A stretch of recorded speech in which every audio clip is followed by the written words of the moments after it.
မတက်တက်ယောက်ျားတက်တက်တချို့ဆိုရင်အလုပ်ကတော့မတူအခန်းတူတယ်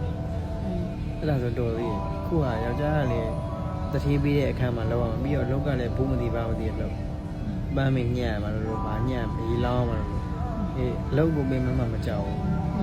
ယောက်ျားတက်တက်လုံနေလို့ယောက်ျားမှဖုံးမရှိပါမရှိဖုံးကလည်းမကောင်းဘူးလိုမျိုးပေါ့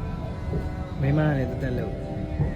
ဒါပေမဲ့မလုံလားတဲ့ပြဿနာတွေဖြစ်လာတော့ယောက်ျားကြောက်တယ်ပေါ့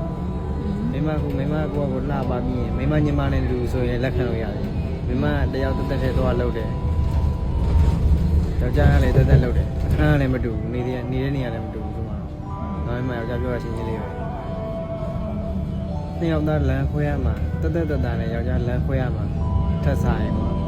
ယောက်ျားအနားမှာပဲခေါ်ထားပြီးဘလို့လိုမျိုးပဲလောက်ရတော့ပါနောက်အထက်သုံးလေးတဲ့တိုင်းပေါ်ပဲစီးတော့ယောက်ျားလုံးနိုင်တယ်ယောက်ျား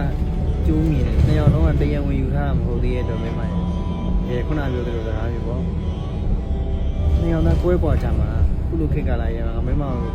ချောတဲ့မင်းကလေးတယောက်ကိုယောက်ျားဘယ်လိုပြောမလဲတရားဝင်မပိုင်ဆိုင်နေကြစိတ်မချဘူးဒါတကယ်ရင်းနှီးရစကားပြောတာပါ